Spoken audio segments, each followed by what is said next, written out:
Good morning class eight बेटा। आज जो है हमारा हिंदी फर्स्ट है और हिंदी फर्स्ट में हमारा जो चैप्टर चल रहा है 16 पानी की कहानी। ठीक है, तो आज हम लोग ने पानी की कहानी के बारे में पढ़ा था और पानी की कहानी में ओस की जो बूंद है वो अपनी कहानी सुनाती है कि किस तरह से ओस की जो बूंद है वो पानी बनती है। ठीक है, तो उसके कुछ क्वेश्चन आंसर हम लोगों ने पहले की क्लास में कर लिए हैं। अब आज जो हम लोग उसके आगे के जो क्वेश्चन आंसर है वो करेंगे। तो हमारा जो है क्वेश्चन नंबर पार्ट से आगे, ठीक है, अभ्यास पाठ में हमारा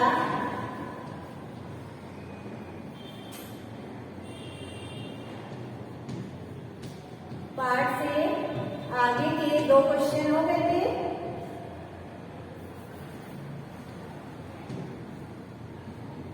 ठीक है, पार्ट से आगे के हमारे जो है कितने एक क्वेश्चन हो गया था। आज हम लोग को दूसरा क्वेश्चन करना है। तो दूसरा क्वेश्चन क्या है, देखिए, पानी की कहानी पाठ में ओस की बूंद अपनी कहानी स्वयं सुना रही है और लेखक केवल श्रोता है। इस आत्मकथा शैली में आप भी किसी वस्तु का चुनाव करके कहानी लिखें। तो ओस ने अपनी कहानी सुनाई इसको लेखक को, तो लेखक ने ओस की कहानी सुनी। इसी तरह से आप भी कोई एक टॉपिक लीजिए और उस पे जो है एक कहानी, उसकी कहानी को अपनी कहानी कैसे सुना रही है आपको ये चीज लिखना है। तो हमने जो है टॉपिक किसकी ली है, आत्मकथा शैली में कुर्सी की कहानी ली है। कुर्सी अपनी कहानी कैसे सुना रही है ये हम लोग आज लिखेंगे। तो इसका आंसर है मेरा, तो देखिए बेटा, दूसरे का आंसर है मेरा, पहले हम लोग हेडिंग डालेंगे आत्मकथा शैली में कुर्सी की कहानी। तो कुर्सी जो है अपनी आत्मकथा कैसे सुना रही है ये इस जो है क्वेश्चन में आंसर है।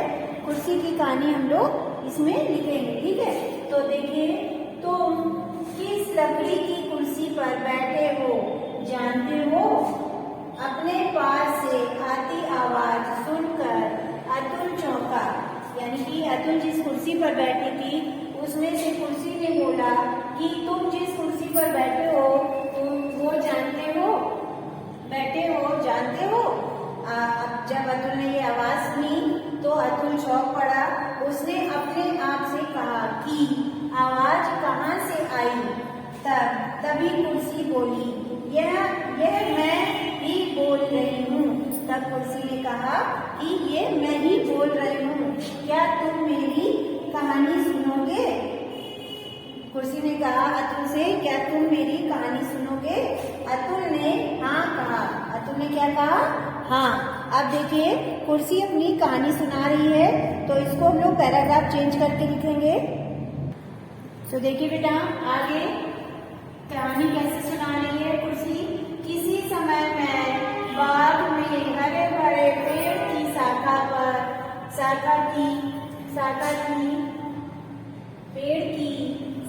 की लालची मनुष्य ने अपने लोभ के कारण उस पेड़ को काट कर बेच दिया। उसने मुझे सूखने को धूप में डाल दिया और फिर मुझे मशीन से चीर कर मेरे कई भाग कर डाले। इन भागों में कुछ पटरे थे और कुछ लंबे तने जैसे। इन पटरों को उसने रांदे की मदद से चिकना किया। कुछ लकड़ियां काट कर मेरे पैर तैयार किए। आगे देखिए, कुछ टुकड़े काट कर मेरे पैर तैयार किए। आगे देखिए, तो देखिए आगे, अब उसने पाए, पटरे, हत्थे और पीठ का भाग जोड़ने के लिए जब कीले ठोकी तो मेरी जान निकलते निकलते बची। फिर मुझे पूरी तरह पॉलिश करके बाजार में बेचने के लिए रख दिया, जहाँ से तुमने मुझे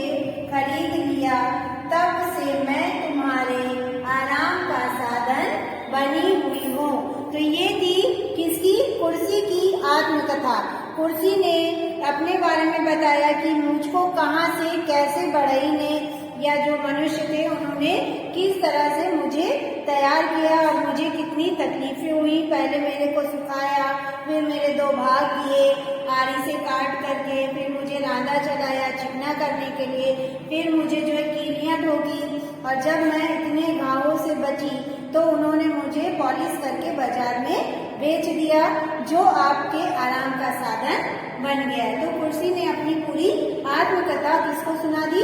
अतुल को। ठीक है, तो ये आपका जो है सेकंड वाले का आंसर हो गया है। अब थर्ड वाला देखिए, समुद्र के तट पर बसे नगरों में अधिक ठंड और गर्मी क्यों नहीं पड़ती? तो चलिए इसका आंसर लिखते हैं हम लोग। तो देखिए दूसरे का आंसर है, समुद्र में मौजूद जल अपने आसपास के स्थानों की जलवायु को प्रभावित करता है। जल अपने आसपास का तापमान ना अधिक बढ़ने देता है और ना अधिक घटने देता है। यही कारण है कि समुद्र के तट पर बसे नगरों में अधिक गर्मी नहीं पड़ पाती है। तो जो जल होता है समुद्र का, वो तापमान को ना तो बढ़ने देता है और ना घटने देता है, इसलिए वहाँ पे अधिक गर्मी नहीं पड़ती है। अब देखिए फोर्थ वाला क्वेश्चन, पेड़ के भीतर फवारा नहीं होता, पेड़ के भीतर फवारा नहीं होता, तब पेड़ की जड़ों से पत्ते तक पानी कैसे पहुँचता है? इस क्रिया को वनस्पति शास्त्र में क्या कहते हैं? क्या इस क्रिया को जानने के लिए कोई आसान प्रयोग है? जानकारी प्राप्त कीजिए। तो पहले तो हमें ये पता करना है कि जब पेड़ में फवारा नहीं होता है तो पत्तियों तक पानी कैसे पहुंचता है। इस क्रिया को हम लोग क्या कहते हैं रासायनिक विधि में। और दूसरी बात कि कोई हम लोग प्रयोग करेंगे जिससे हमें ये पता चले कि पत्तों तक कैसे पानी पहुंचता है। तो चलिए हम लोग इसका भी आंसर लिख लेते हैं।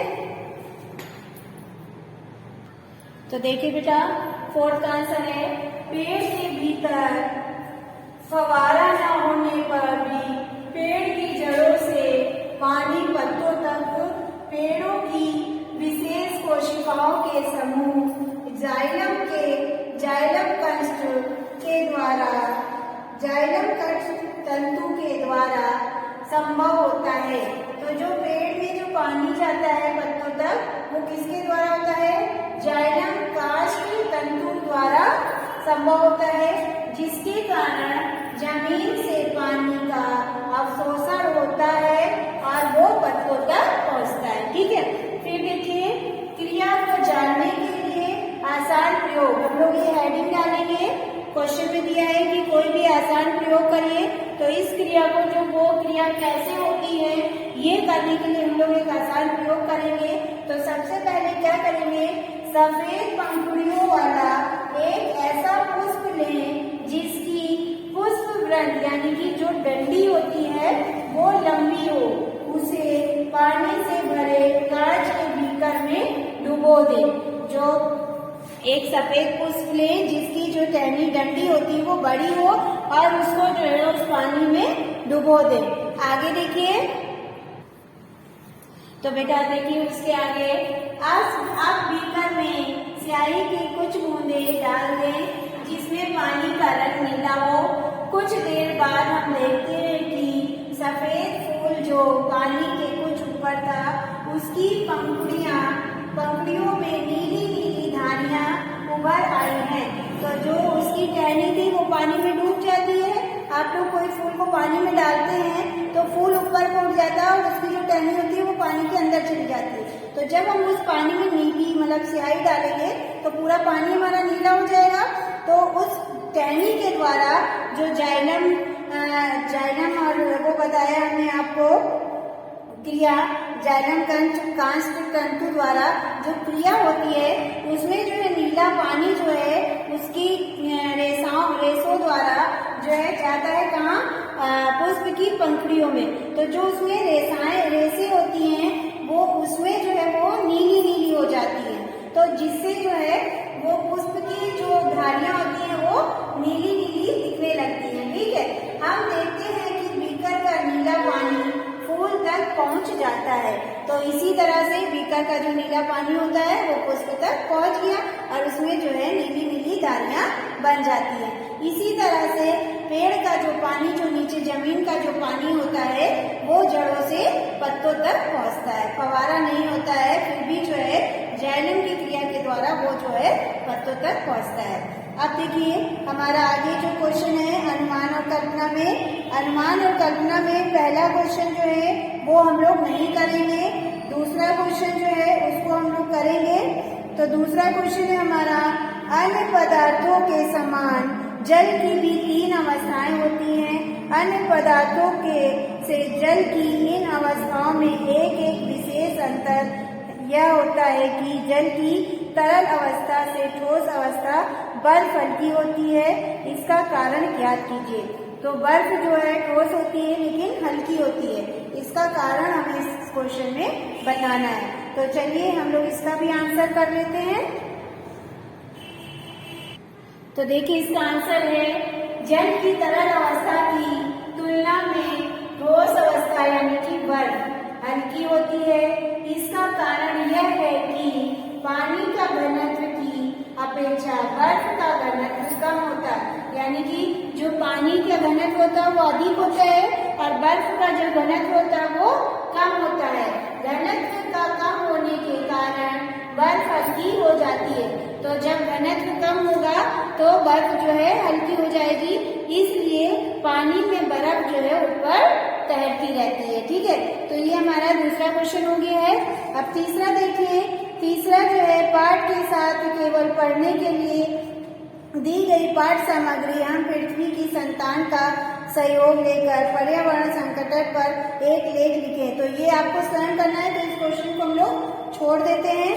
फिर देखिए भाषा की बात। भाषा की बात में देखिए, किसी भी क्रिया को संपन्न अथवा पूरा करने में जो भी संज्ञा आदि शब्द संलग्न होते हैं वे अपनी अलग अलग प्रकार की भूमिकाओं के अनुसार अलग अलग कारकों में वाक्य में दिखाई पड़ते हैं। जैसे वे हाथों से शिकार को जकड़ लेती है थी।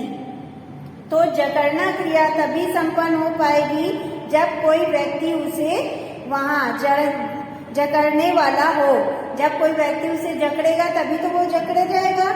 कोई वस्तु शिकार हो जिसे जकड़ा जाए, जब तक कोई वस्तु नहीं होगी तब तक उसे कैसे जकड़ा जाएगा। इन भूमिकाओं की प्रकृति अलग अलग है। व्याकरण में ये भूमिकाएं कारकों के अलग अलग भेदों से जैसे कर्ता, कर्म, कारण आदि से स्पष्ट होती है। अपनी पाठ्य पुस्तक से इस प्रकार के 5 उदाहरण खोज कर लिखिए और उन्हें भली भांति परिभाषित कीजिए। तो जो अपनी पाठ्य पुस्तक है उनमें से इस तरह से हमें 5 शब्द लिखने हैं और उन्हें परिभाषित करना है। तो पाठ्य पुस्तक से खोजे गए उदाहरण,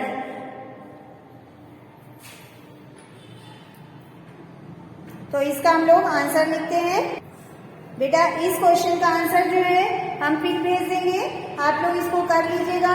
और हमारी जो क्लास है अब ओवर होती है। कल की क्लास में हम लोग न्यू चैप्टर स्टार्ट करेंगे। तो बेटा जो हमारी भाषा की बात का क्वेश्चन है उसको हम पिक भेज देंगे, आप कर लीजिएगा। ठीक है।